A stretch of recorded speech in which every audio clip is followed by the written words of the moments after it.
when I got on the plane at JFK and we took off and the plane was going up, I could see the parking garage, where I parked my car, and it kind of made me smile because, like, for me, the best part of going someplace, at least to me, maybe just because I'm a homebody, or I like being with my family, the best part of any trip is when you get back, you get off that plane, you're walking towards your car, you get in the car, and you're like, I'm back in my car, you turn the key and you go, and you're on your way home.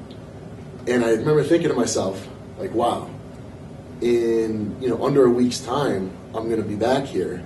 This show that I've spent the last, in reality, the last year getting ready for, this is all going to be a memory in a week's time. And as much as I can't wait to be back here and be on my way home, and almost kind of taking some comfort in the fact that, like, regardless of what happens, I still get to feel that feeling when I get in my car and head home, because no matter what, I still get to go home. But like I said, you spent so much time getting ready for this. Now you're down to, I leave yesterday, it's Wednesday, the show is Saturday. Today it's Thursday. It's almost Thursday night. We're under 48 hours away from something that you've put a year's worth of work into. And it's about to come down to, I don't know, collectively, 10, 15 minutes on that stage.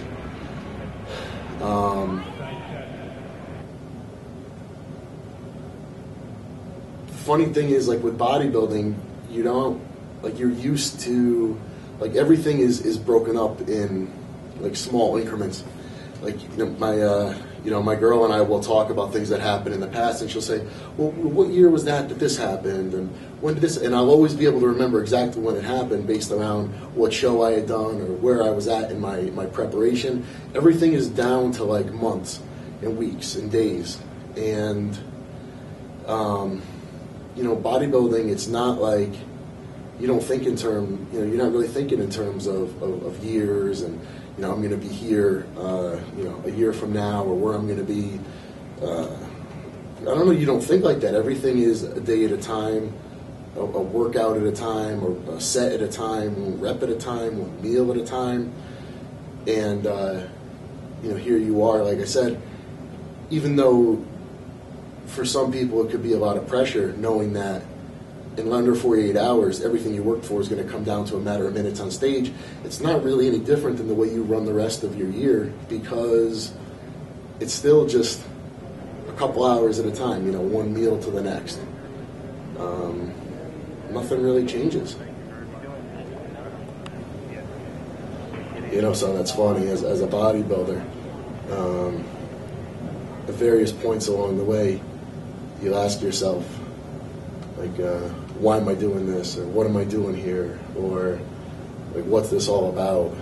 And maybe just because I got a couple minutes right now, and today and tomorrow, just kind of, hanging out and eating and resting and getting everything in order for this show. And you look around at everything that you're doing, it's like, I packed 2 suitcases full of shit, and I brought a week's worth of food, and I spent, how much time in the kitchen cooking 30 pounds of fish and 30 pounds of chicken, and I brought 15 pounds of potatoes and, 12 pounds of rice, and I did this, I did that, and, a few days ago I carb depleted, and now I'm carb loading, and I'm going to go get spray tanned, and, and you think about all this, and you're like, wow. There's a lot to this. And, bodybuilding, I'm sure it's that way with any sport. There's a lot to it at an elite level.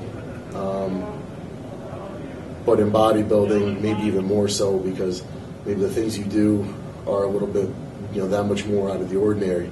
And, you'll kind of, every once in a while, I find myself sitting there and asking myself, what am I doing here? Or why am I doing this? Or what keeps me doing, why did I start this, or what keeps me doing this? And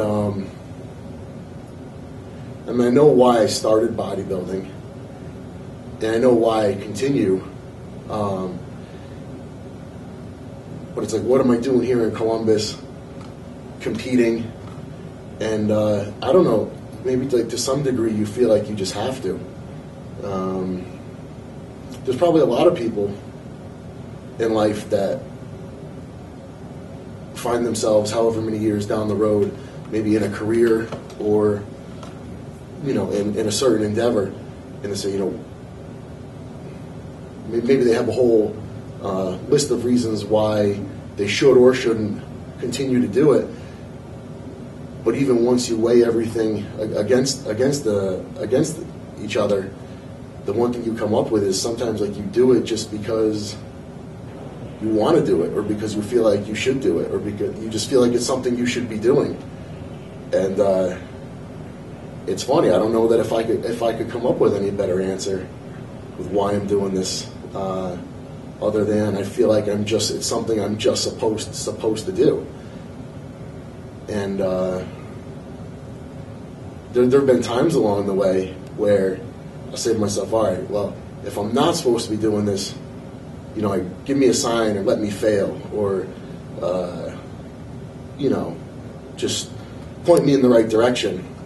I'm not saying I ask God or anything like that. I just kind of put that out there, in my mind. I just kind of send that out. And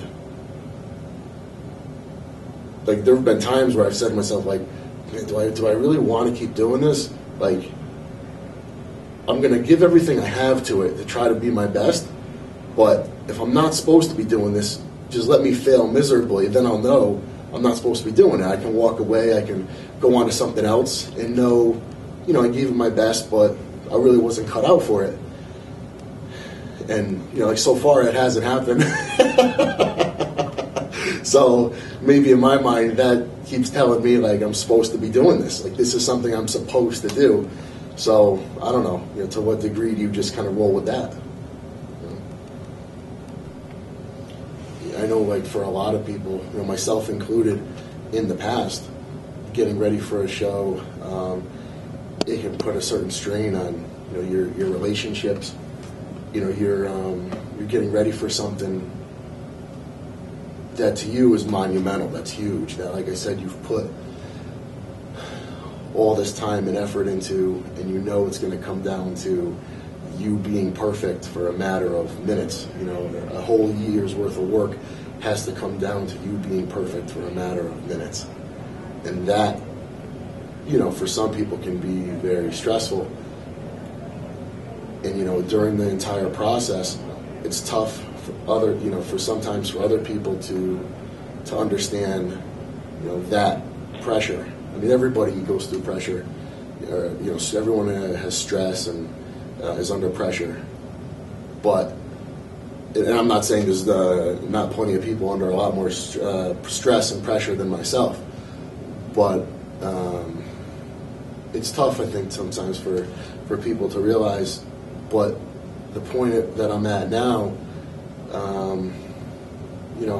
things between Erica and I, we've been together long enough now, and she's come to understand, what this entails, and she's just been so awesome along the way, and helping me, and allowing me to just do what I need to do to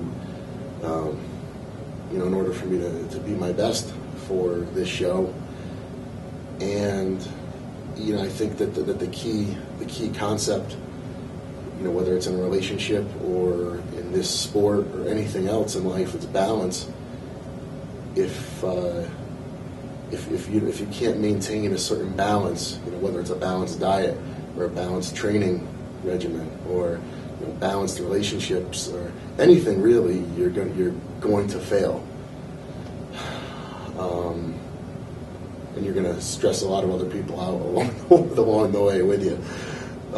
So for me this year, it's really been great, even though, there's been the added responsibility of a new home. There's been the added responsibility of our daughter.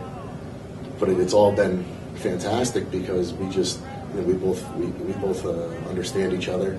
We both do what we need to do to make it happen, and we balance each other, and it makes both of us successful.